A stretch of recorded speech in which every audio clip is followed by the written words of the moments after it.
it's about landlords and tenants, specifically to do with when tenants fall on hard times due to COVID-19 and they're not able to pay their rent.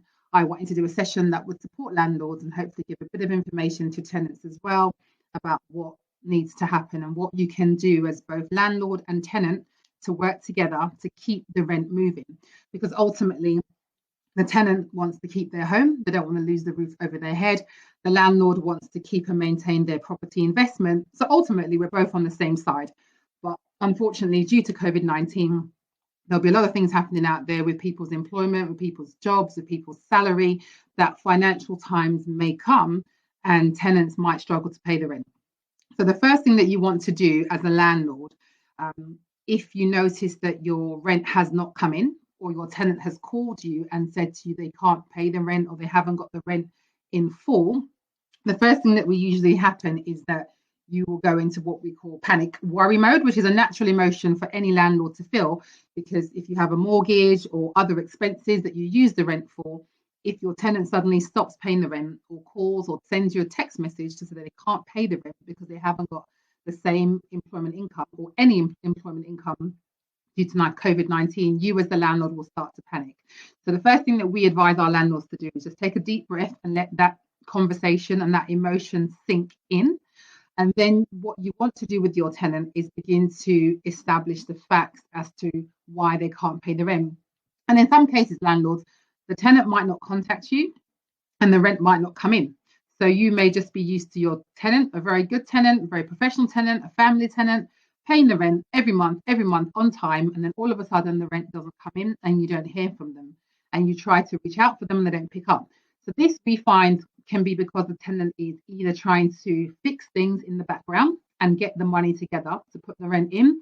And we've also found that a lot of our tenants are, when they get themselves into this situation, because it's not the norm for them, they can actually be quite embarrassed and feel a bit reluctant to come forward and explain to you, the landlord, that they haven't got the money to pay the rent or they're experiencing financial issues. So you might find that a very good tenant on a good day who would communicate with you might not come forward, not pay the rent, and you won't realize your rent's not paid for a week or 2 or 3 weeks, depending on when you check your account. So once you've got this issue, or the tenant has come forward to tell you they can't afford to put the rent in, you first need to, like I said, take a deep breath, settle those emotions, because attacking and shouting is not going to help the situation. You want to establish the facts. So you want to find out from your tenant, is it due to a furlough situation where their income has been reduced due to furlough, or have their hours been reduced? Have they been made redundant, unfortunately? Or are they self-employed, and due to the nature of their self-employment, they're not able to currently work and practice because of COVID-19?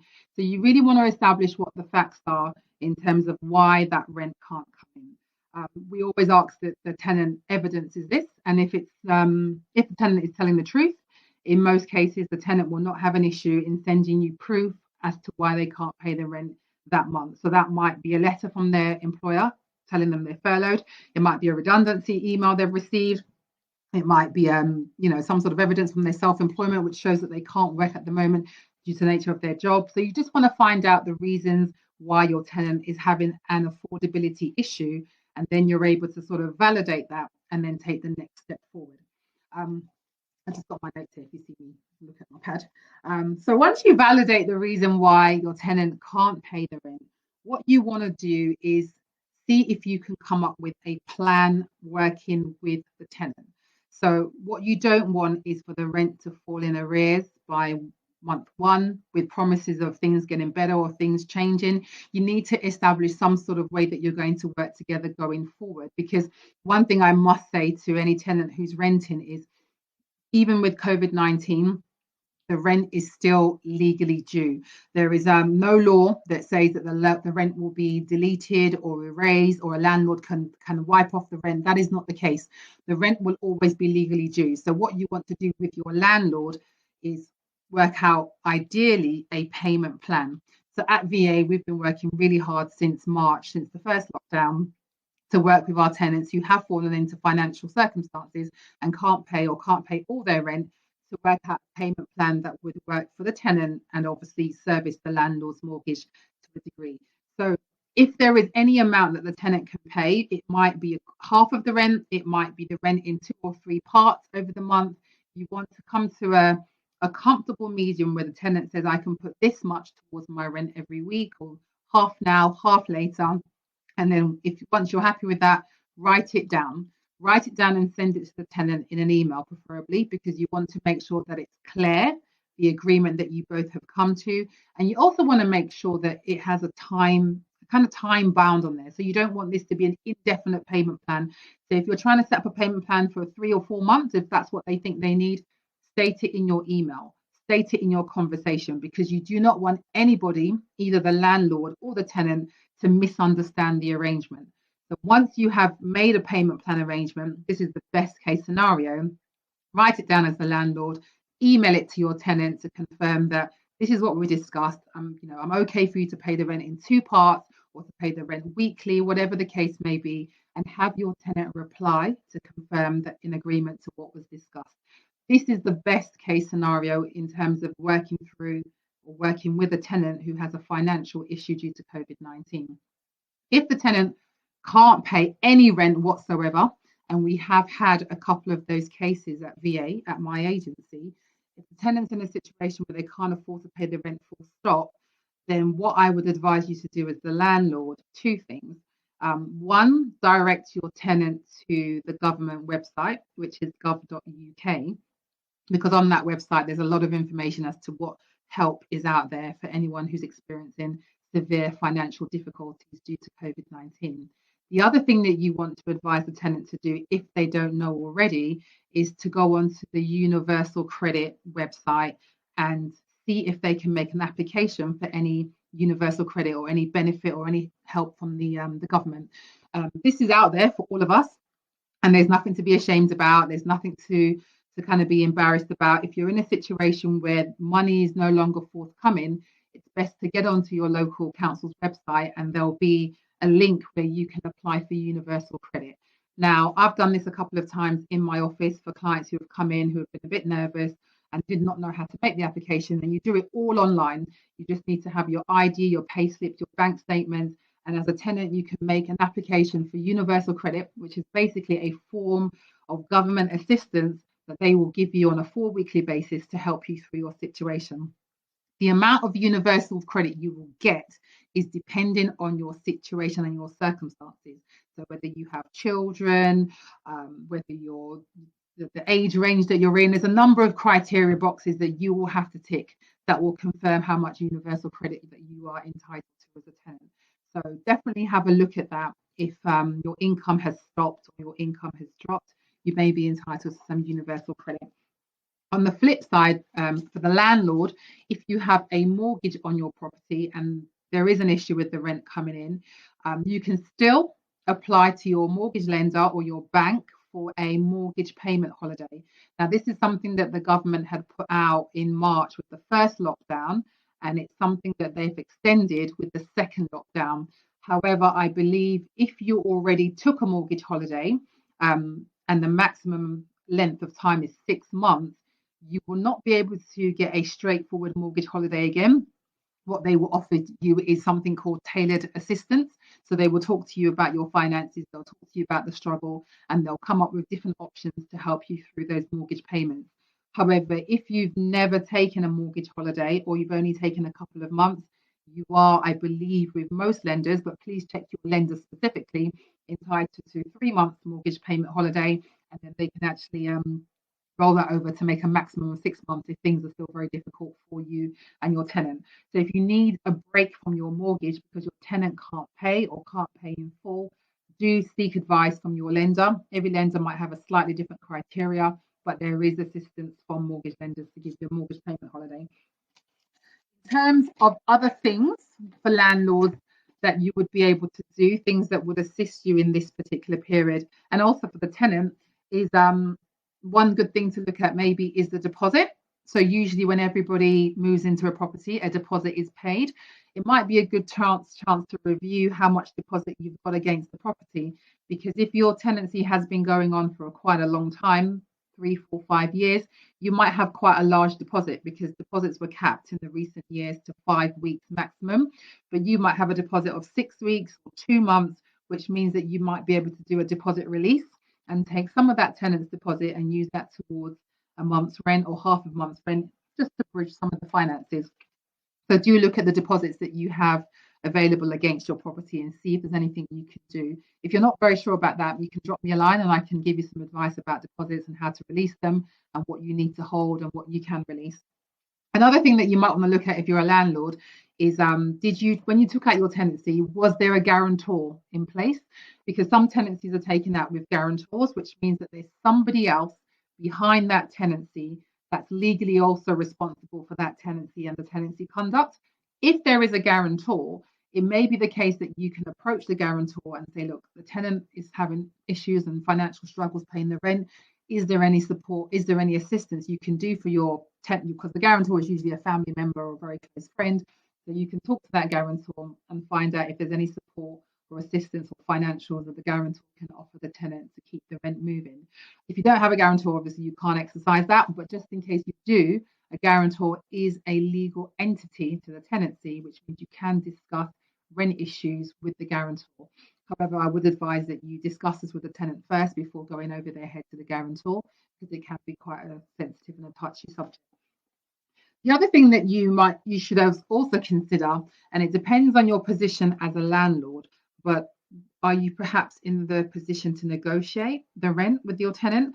Now, we've had situations where some of our landlords have said, okay, they've got a great tenant. The tenant's been there for 5 years, 7 years, paid on time every time. Due to COVID-19, they're happy to lower the rent for 3 months. They're happy to offer half rent for 2 or 3 months. And you might even be in a situation that you're happy to give your tenant a rent-free period. This is a personal choice as a landlord. There's no obligation, there's no legality to do this. But if you're in a financially strong position as a landlord and you've had a very good tenant and you want to do that, I think it's a fantastic idea because we're all working together and we're all in this unprecedented time together. So if you can offer half rent or rent free or some sort of reduction, discuss that with your tenant. However, what I would say is make it very clear what it is you're offering. So if it's a half rent for 2 or 3 months, make it clear, send them an email. If it's a rent reduction or if it's a rent-free period, again, just make it clear, because what you don't want from the tenant is a misunderstanding that the tenant now maybe feels that they're going to live rent-free for the next 6 months if you only meant it for 2 months. So you need to be very clear. And like I said, always best practice to follow up in writing, ideally by email, worst case scenario by text, so that everybody knows where they stand. But we've seen some landlords at VA do some amazing things to support their tenants, and we've also seen our tenants work really hard to keep up with the rent. They work really hard to commit to their payment plans. One thing that I am very proud of at VA, which is the company that I run, is all our tenants, and I mean every single one of them who have had an issue, has worked with us, has worked with my management team to ensure that they discuss payment plans with us, they give us the evidence we need, and they stick to it. So it just goes to show that if you handle the communications properly and with sensitivity and empathy, you will get a positive result from your tenant. So please, please, please try not to go into kind of panic mode and harass them and shout, because that's going to bring the walls down and that's not going to help your rent move. But if you talk to them, if you understand them, if you get the right paperwork from them, you should be able to come to a solution that works in most cases. So that's something that we do, and I stand by very strongly because I've seen it work, for the last 6-7 months. Another thing that you might want to consider is, as a landlord, is what we call rent guarantee insurance. Now, if your tenant is already in arrears, it's unlikely that you'll be able to insure your tenancy. However, if your tenancy is not in arrears, so that means your tenant is paying the rent, you haven't had any issues, you may still be able to get your rent insured for the next 6 or 12 months. They are rent guarantee insurance companies that are insuring tenancies despite COVID-19. You do have to read the small print, but they will put an insurance behind that rent. But like I said, you need to qualify for it. You need to read the small print, but it might be something that you would want to look into to safeguard the rent in the future, in case you just want to have that ultimate peace of mind. So rent guarantee is something that you should look up on the internet. Well, like I said, drop me a line by the chat groups, and I can tell you a little bit more about how rent guarantee works.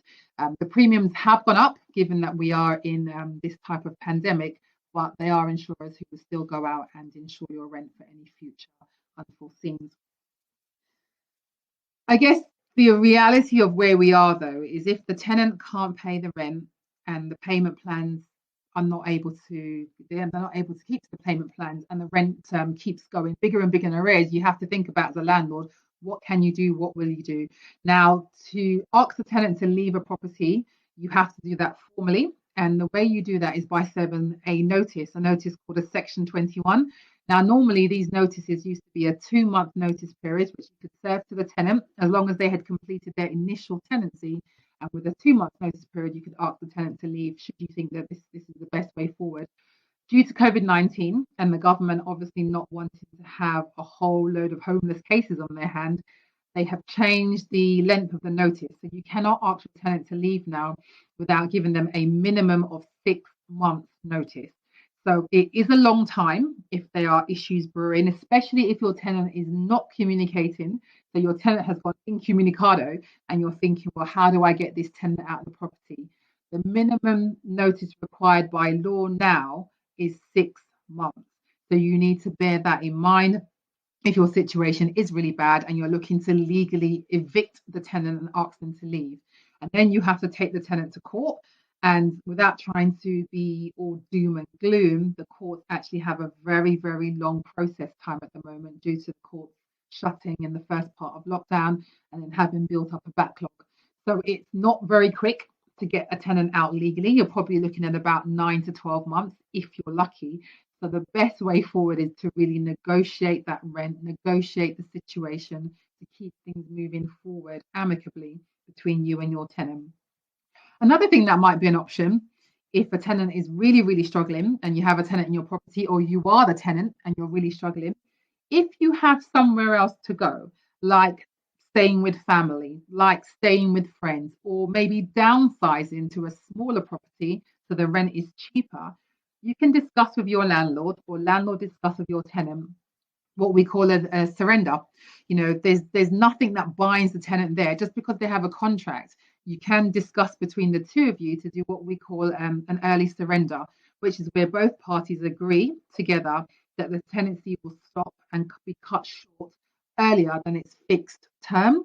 So if the tenant is saying to you, I can't afford to be here, I can't afford to be here, I know I've got another 6 months or 9 months on my contract, but I can go and live with my sister, I can go and stay with my family and my friends. As a landlord, I would advise you to listen to that tenant and take that on board, because that would be the best way out, because then the tenant would leave the property without accruing lots of rental arrears, and you would get your property back, and then you could sort of replan forward. So maybe discuss an early surrender with your landlord, or discuss an early surrender with your tenant, because if they do have somewhere to go, but they're worried that they're going to be fixed into the contract that they signed, you can explain to them that there are things that can be done to break tenancy for them to leave early to stop that rental issue building up.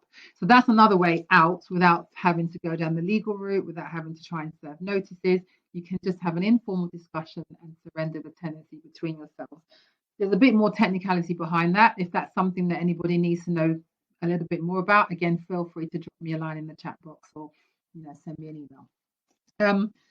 I think those were the main things that I wanted to highlight this evening. It's only supposed to be a short talk just to give out advice and information and practical top tips that we do at VA. As I said, I run an estate agency where we rent properties, we manage properties, we sell properties, and we have well over 250 tenants in our portfolio. And when you have that number of tenancies in your portfolio, there's going to be things that you see on a day-to-day basis. So when I speak from experience. When I speak from the things that we do every single day. And these are the things that I know that work. So we are in difficult times. And unfortunately, the roof over our head tends to be one of the more expensive things that we have, but we can't afford to lose it. So it's really, really important that landlords and tenants at this point in time are communicating, are working together to negotiate the best way forward to ensure that both sides, are not badly burnt due to the precedented times of COVID-19. So I hope that helps. I hope that gives a little bit of information to any landlord or tenant out there who may have had the issue of rent or rent payments on their mind. If there's any questions, feel free to put it in the chat box or somewhere. I'm happy to answer any few questions. I think there might be one. I'm going to try and see if I can see it on my screen. No, that was just a general question. But if there are no questions, then that's me over and out this evening. I'm going to try and do these Sunday night lives with VA every weekend for the lockdown period, so till the early part of December, and I will be discussing different topics. If there's any topic that you would like to know more about, feel free again to drop me a line and I can discuss that topic. I'll be doing topics such as buying an investment property during the COVID times. Is it a great thing to do? Where should I buy? How should I buy? I'll be doing topics like, well, my property is empty, I need a new tenant. How do I source a new tenant that I think will be good given the times that we're in? So I'll cover a range of topics over the next 2 to 3 Sundays during lockdown, just giving as much advice, information and practical tips to landlords, tenants and anybody interested in the property market. So that's pretty much it for tonight. So thank you for taking a few minutes out of your evening to join the live. And like I said, any other questions or anything that's come up as a result of my live, just drop me a line by Instagram or Facebook, and I'll be happy to get back